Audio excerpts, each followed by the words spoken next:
So just a reminder, I know Coral spoke about this last night. If when there's a recording, it will just be when I'm giving instructions. When you speak, or if you're in a group session speaking, nothing will be recorded. So just protect your privacy. So I have to scroll to the next page because I just want to see all your faces. Yeah, wonderful. Those that are on, and those that are, their screens aren't on, no worries. You're taking care of yourselves. Okay. So before we start, I just want to say something that that came up for me when I was, resting my head to go to sleep last night. I was like, oh, I mentioned people living with other people. What I didn't say is there are many of us that live by ourselves. And I just want to honor and acknowledge that and apologize that I didn't include that, that reality. That's, or we have animals, and, we're in our home environment as it is. And beautiful opportunity to practice. Actually, you don't have to negotiate with anyone when you live by yourself. A certain advantage to that. So just honoring all of you in that way. So let's jump right into sitting this morning. I'm going to give some instruction, and it might have a little length to it this morning because I want to draw on the theme of our retreat. So we'll sit probably for about 45 minutes or so. So let's start with maybe finding your comfortable sitting, or standing, lying down, whatever your meditation posture is. You want to have your knees supported, your back supported. We want to take care of our bodies here.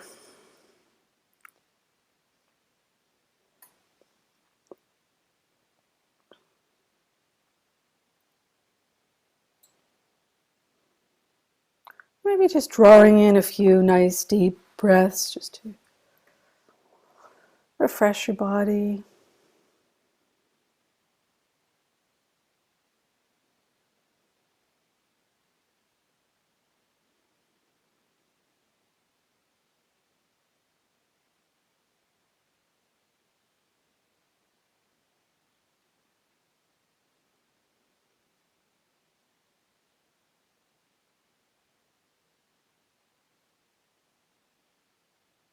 It's connecting with the support of your chair or cushion or bench.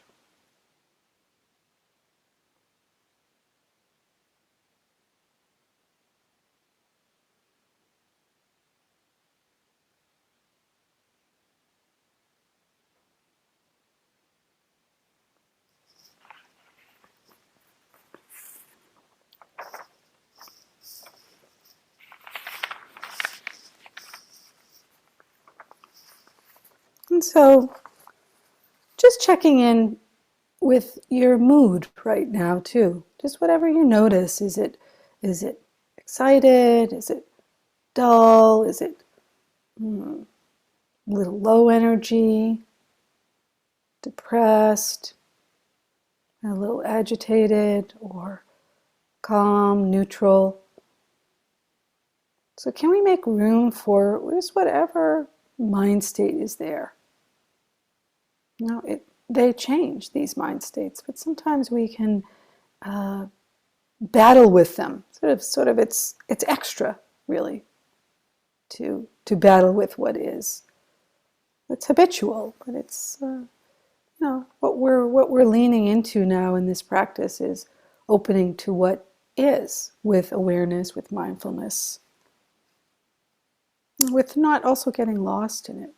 So we can just start with that sense of like not fighting how it is right now. Or maybe you're aware of some difficult sensations in your body, uncomfortable in your body.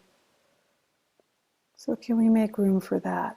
Just notice what it's like to shift out of trying to push it away or resist it, to just opening to it. And opening to it might mean you're just opening to the edge of it. So sometimes people get the idea in meditation, you have to go to the core of everything. And actually that can be quite unintentionally harmful, really, where there's a forced quality. Maybe the intention underneath it is, I want to wake up. I want to be with everything. I want to be so present. I want to get to enlightenment. But in that quest, we can sometimes push too hard. And if you know that's a tendency in your mind or personality, maybe you invite yourself for this retreat or for this meditation right now is to back up a little bit. And one way that really helps with the backing up, it's quite powerful actually, is to check in with the body. So when the mind tends to be forceful, when the mind has that tendency to drive into things, you'll probably notice some kind of leaning in, like some kind of either leaning forward or tightening in the jaw or tightening in the shoulders. So you can actually go to your body, and when you notice that, you just actually autocorrect, so you might just shift your posture, just even a little bit, shift back a little bit, soften in the shoulders, soften in the jaw, soften in the temple, or where we tend to associate the figuring mind with, the forehead and temples. So it's actually, there's nothing to fix. It's just a simple rebalancing. So that can be quite helpful. And equally so, if you feel kind of too far back or slumped or not really connected. Now, bear in mind, at the beginning of a retreat, we often feel sleepy. So many of you will be feeling that.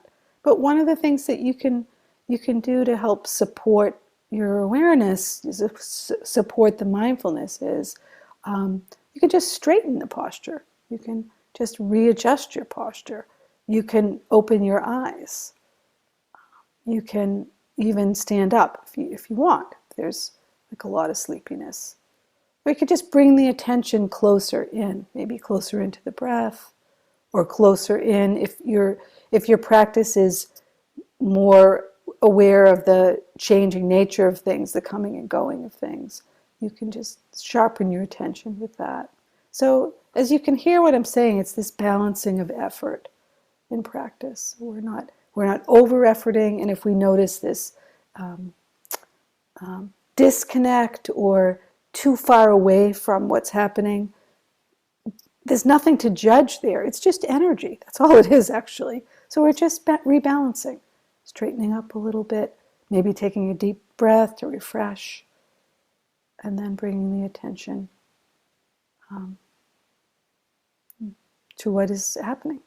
What's happening in the body, what is happening in your mind. Okay.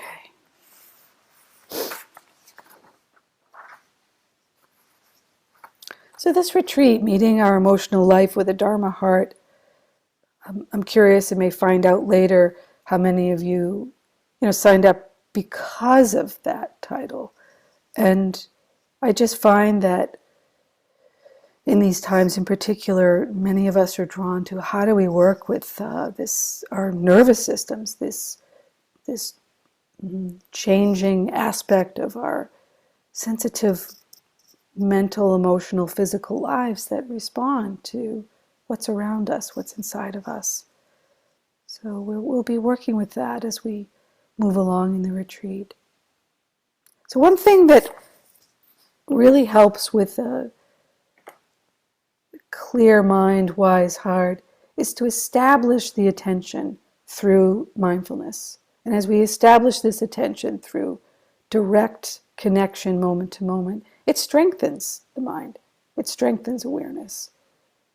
It gives it its natural suppleness. So what I'd like to do now is just practice in that way, and then we'll practice that way a little bit, and I'll add some more later.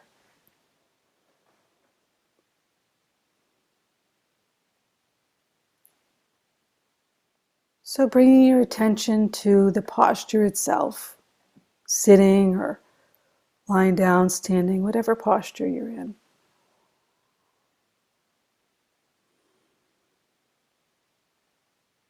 And just notice what it's like to drop out of the thinking mind, drop out of listening. So the listening is in the background, the predominant awareness is just with the sensations you notice in this posture.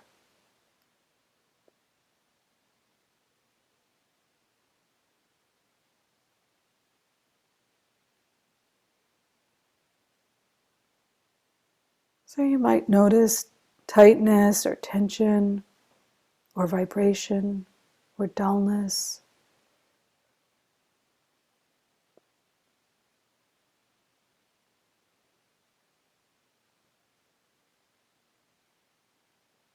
Or the sense of contact, the sense of touch. So bringing that attention to the sense of touch, where your hands are touching your feet, where your feet are touching. And just feel that sense of pressure, or warmth or coolness.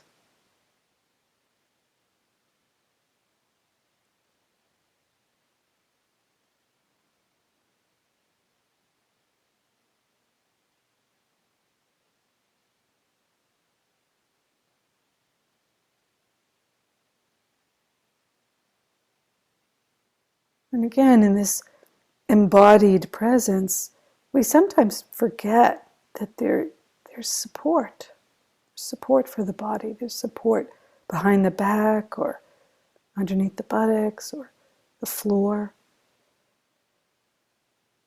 And also, can we just very gently soften into that support? So not collapsing into it, softening, so receiving the support.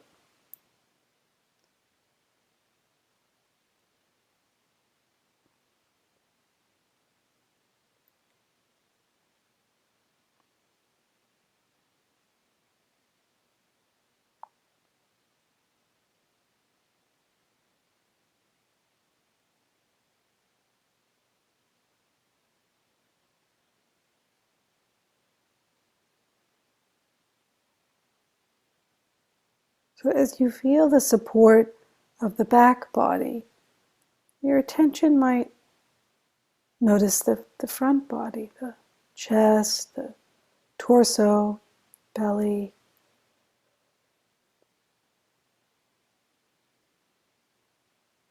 And what's it like to softly and gently, just allowing some ease, gentle openness, receptivity.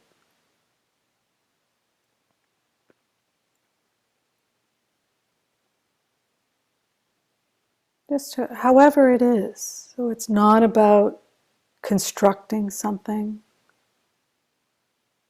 trying to get ourselves somewhere. It's actually just receiving how it is. And in that receiving, it's not uncommon for the body to settle a little bit more. It's as if awareness is saying, it's okay. It's okay, just as it is, just as you are.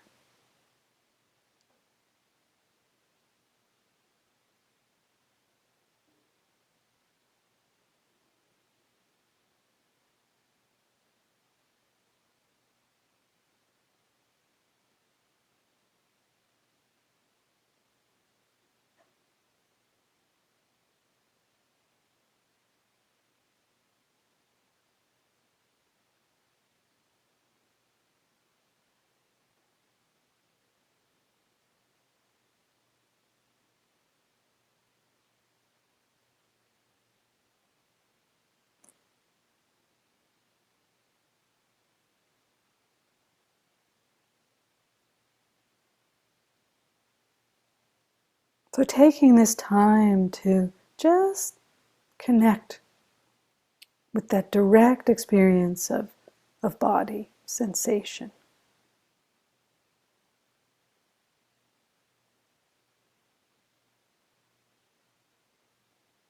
It's a powerful practice. Simple, powerful. Why is that so? I mean, because we tend to habitually stay in our heads, if you will. A teacher of mine said we're like heads on wheels. I'm generalizing, but in Western culture that tends to be predominant. That we almost forget there's a body here.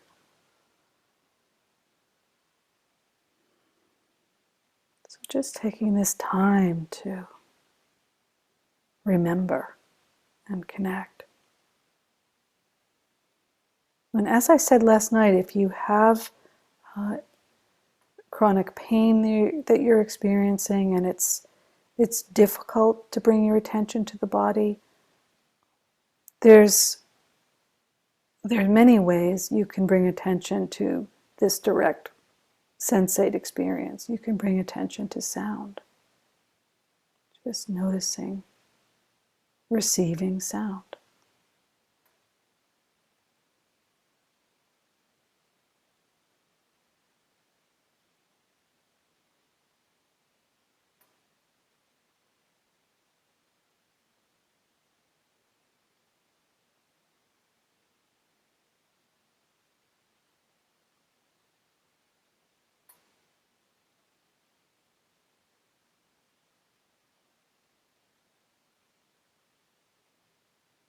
Or you can bring your attention to the touch points, the sense of touch with the cushion or chair, floor. Places where it might feel more neutral.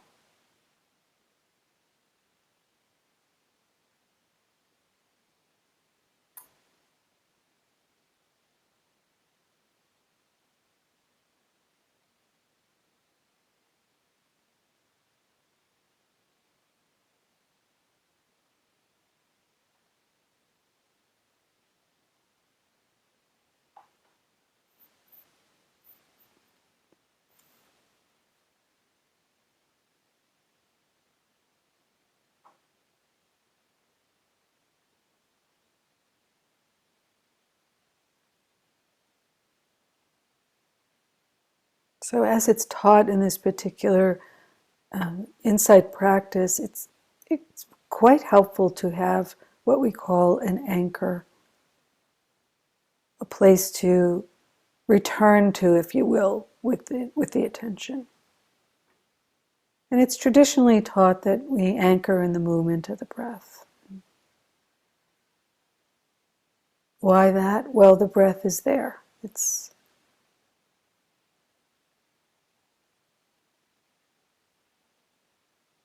pretty reliable.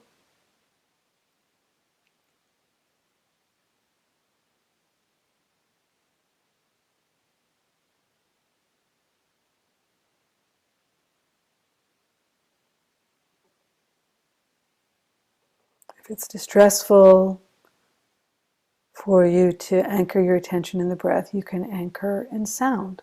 So you would return your attention to receiving sound.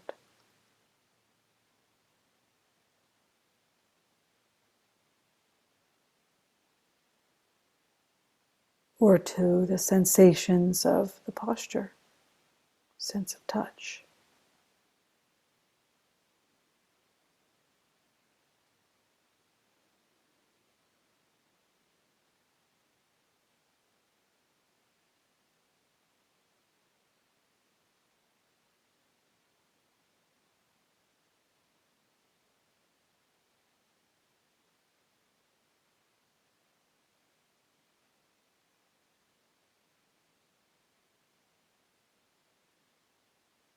So for the next 10 minutes or so, let's just keep it simple. Just return the attention to your anchor. And whenever you notice that your mind is elsewhere, thoughts, or perhaps it's drawn to sensations or sounds.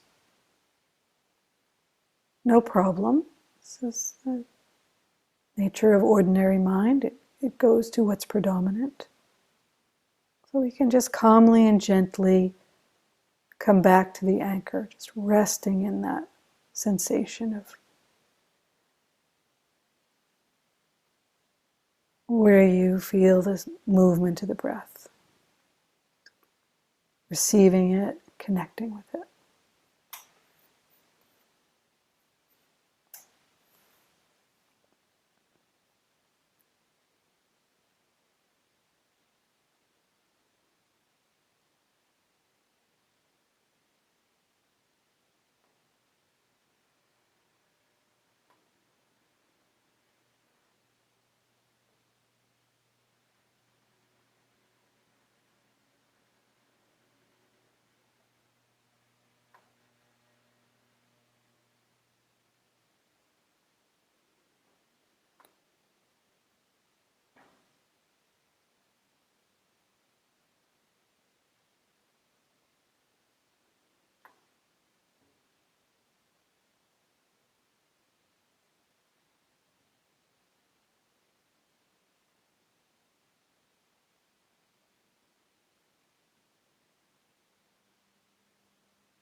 You might notice in your meditation that the mind likes to comment on what's happening.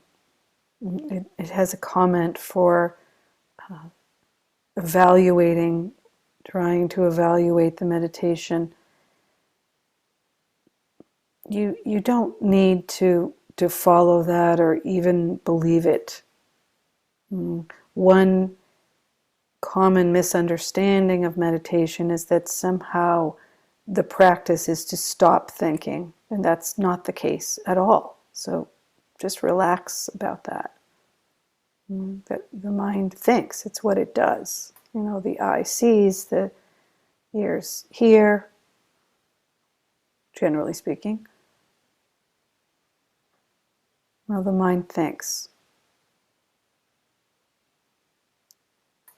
So in practice, it's not a failure that the mind trails off in thought. It's what it does. It's the moment we notice that we're caught up in a thought, or it almost feels like you almost feel like you're shaking your head, like, whoa, where was I? Oh, get back to the breath, or get back to sound. And oftentimes what can go with that is some kind of evaluation, like, how long was I lost? Oh, I shouldn't do that, or I'm not good at this, or feel discouraged. But actually, it's a misunderstanding, because every moment we bring ourselves back, even if it's 100,000 times in one sitting, one meditation, that's a moment of mindfulness. That's like filling the bucket one drop at a time. It's shifting the pattern of just staying lost. So we can celebrate that moment of waking up or seeing, and calmly and gently reconnecting. Reconnecting with the simple sensation of the breath or sound or body, whatever your anchor is.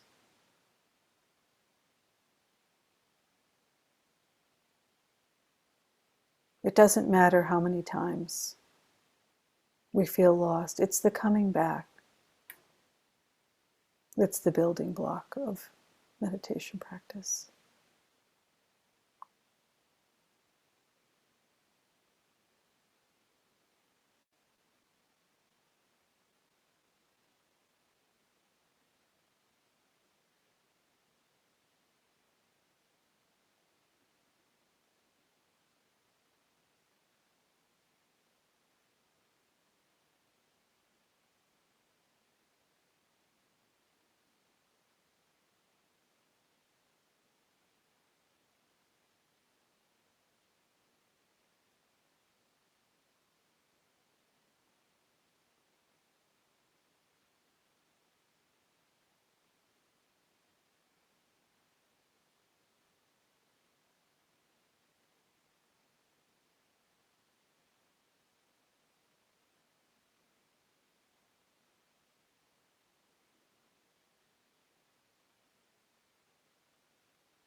You may find that your mind is pulled in a particular direction or particular thought or repetitive thought that may or may not be happening for you. But often the mind will go to thoughts of the past or the future. Uh, if there's some repeat of a particular thought, it can be really helpful to just check in with your body, not struggle with trying to make the thought go away, but just check in with the body. What's the feeling in the body? I like to say, what's the feeling under the thought? Just going to the body, you might notice tension or tightness or vibration. Or we might even notice there's a motion there.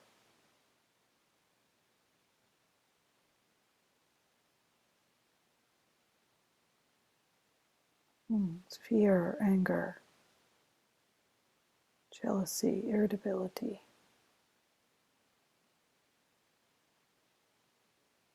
joy.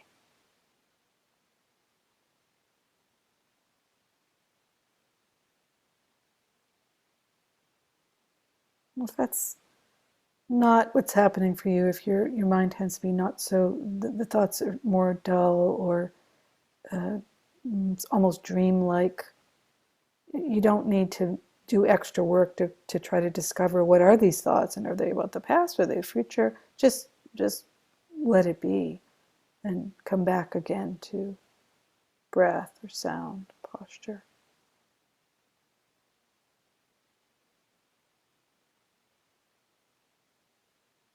So we're actually dropping out of analytic mind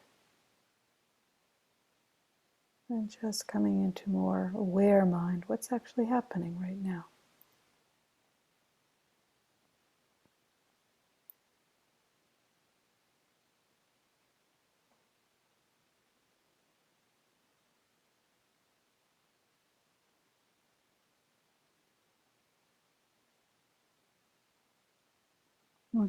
We make space for what's happening without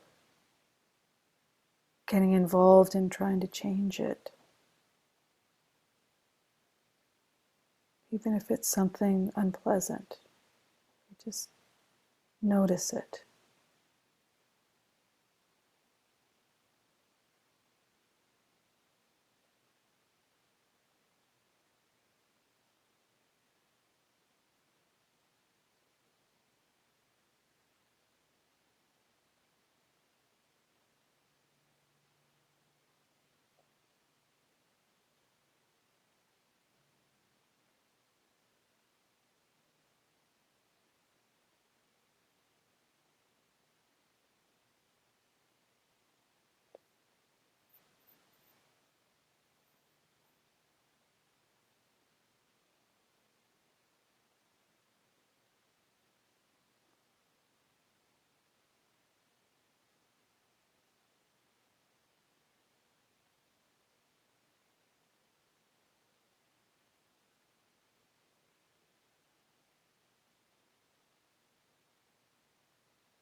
In these last few minutes of our meditation practice this morning, can we bring our attention to the power of practice, the power of our practice? And say a bit more about that. So often the mind is conditioned to seek instant results. We certainly can get that message all around us, and with that, if there aren't quote instant results of what we're looking for, we can feel dejected or disappointed or angry or self-blaming or confused, lost. And what is really sadly missed in that, is the power of our intention, the power of our attention and intention. So reflecting now that you're here, you're actually committing to slowing down, paying attention. This is no small deal. This is a primary seed of awakening. Without that, it's not possible. So if you can appreciate, I mean, truly, this is not, oh, let me make myself feel good. This is really connecting with the power of what you're doing. And it takes the mind out of this evaluation of content, results. You're really connecting with this intention for peace, for waking up, for wholeness. This intention just to be present, just to approach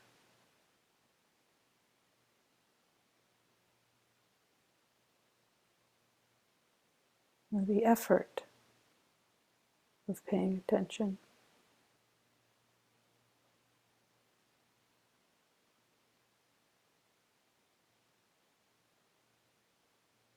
So this is worthy of our attention, these qualities in ourselves, and respect and appreciation. So just taking a few moments now to honor that.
Thank you, everyone, for your practice.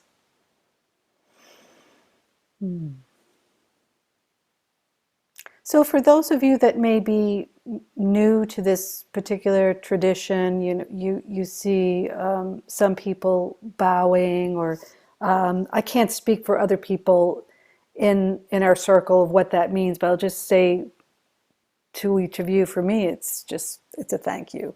It's a thank you to each of you. It's a thank you to the practice. It's completely not required.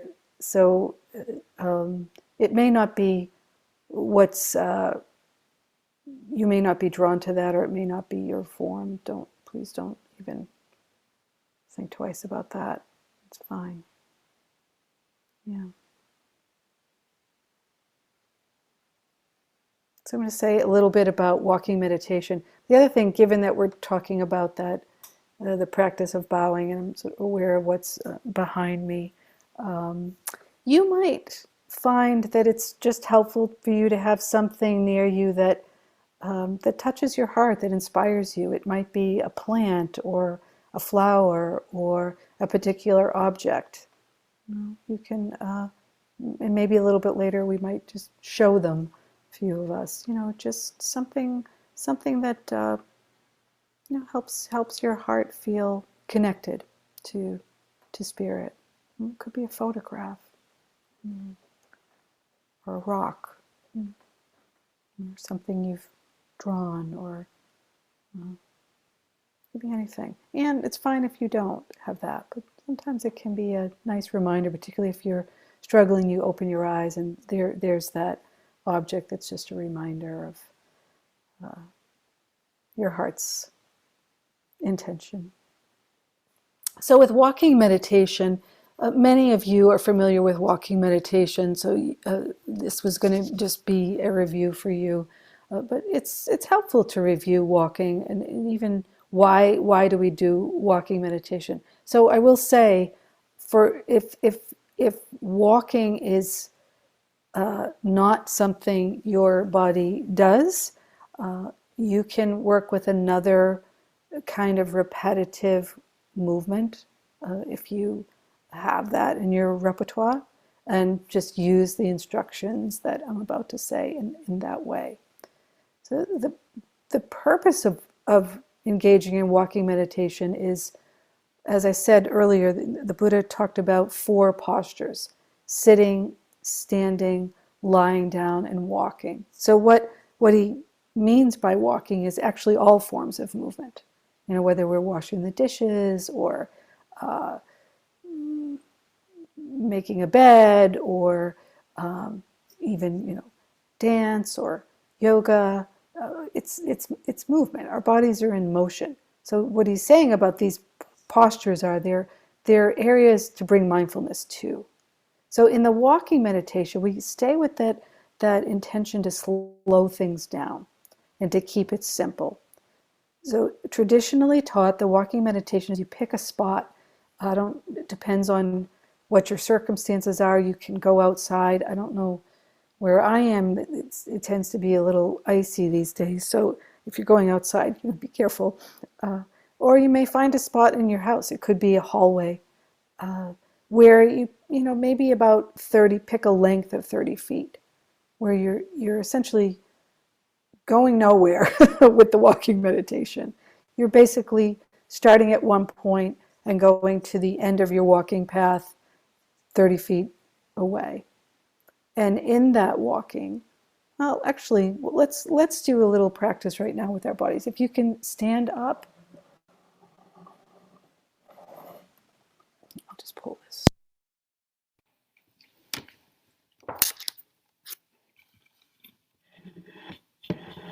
See if I can move back far enough that you can see me stand.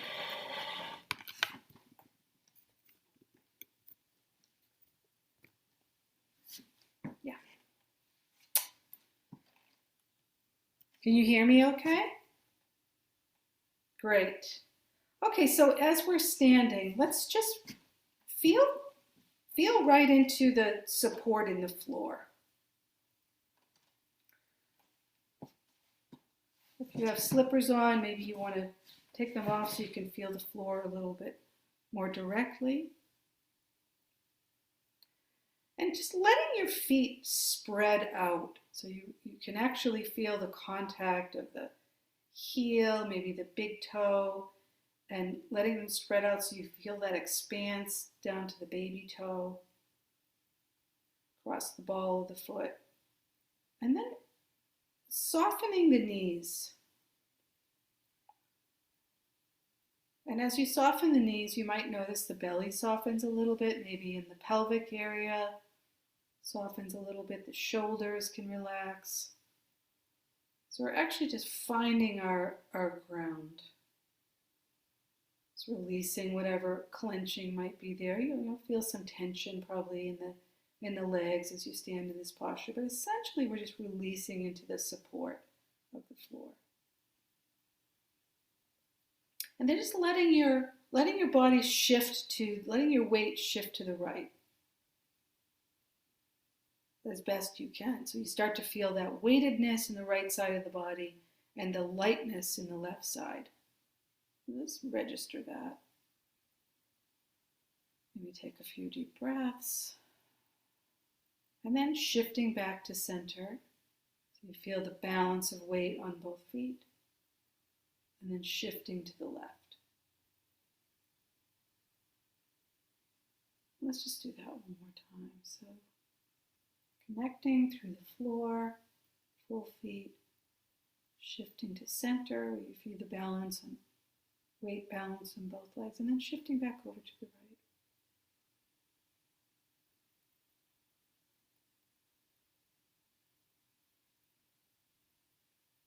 To the left. Noticing that distribution of weight back to the center.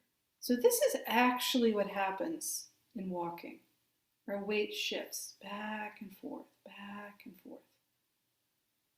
So we want to begin to bring the attention to the legs and the movement in the legs and the feet.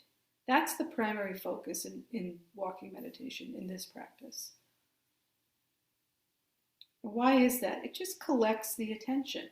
It's not like you're trying to, focus on every little bit in your body, just focusing on the movement in the legs, the shifting sensations. So if you just notice right now, if you shift back to the left and let your right foot just lift up as if you're going to take a step. It's getting ready to take a step, and you notice that shift in weight. You might feel a little shaky on your feet. And then just letting it come forward and plop down just a few inches. And you'll notice that shift wants to go right now to the right. And the back leg, the foot begins to lift up. So this is natural. Our bodies know this. And so you're bringing your attention to this shift of weight, this movement and shift of weight, and just bringing the left foot up now to meet the right foot and back to center. So that's essentially walking meditation. And some people have this idea that the slower you go, the more you'll become enlightened. That's not necessarily true. What we want to do with walking practice, though, is we want to stay connected with our experience. So actually, it can be quite helpful to start at a regular pace, to just bring your attention to your feet and your legs, and it just might be step, step, step, step as you begin your practice and go along your walking path. So you're bringing the attention to the legs and the feet, but in a regular pace. And actually, if your mind is really racing, it can actually be helpful to do a fast pace. Just go to your point. When you come to the end of the 30 feet, come to a standing position, stay connected with the sensations in the feet and legs, and then you'll just, bring your attention to that turning. Step, step as you turn, and then begin the walking again back to your initial point. If you'd like, you can do that in kind of 3 segments. So regular pacing and then slowing down a little bit. And so you're going to bring more attention to the walking then. So you might not just notice step, step, but you might notice lifting. You can try it now where you're lifting one foot and then the sense of like lightness as it moves, and then placing or dropping and shifting. So lifting, moving, placing, dropping, shifting. Or lifting, moving, placing, shifting. Again, the notation doesn't have to be loud. In fact, it's helpful to have it just be soft in your mind. But what the notation does, it connects your attention to what's actually happening. So you can go at that regular pace, slow it down a little bit, and then you can break it into thirds and then slow it down even more. So let's just try that practice. Some of you are very familiar with it. The continuity of going from keeping the mindfulness going throughout the day really strengthens your practice. So if you feel a little, I don't really want to do this, I'm going to encourage you to try. And we have, yeah, we'll be coming back at 11:30. So it's about 25 minutes of walking practice, give or take, bio break, and we'll see you back at 11:30. Okay. All right. Thank you, everyone.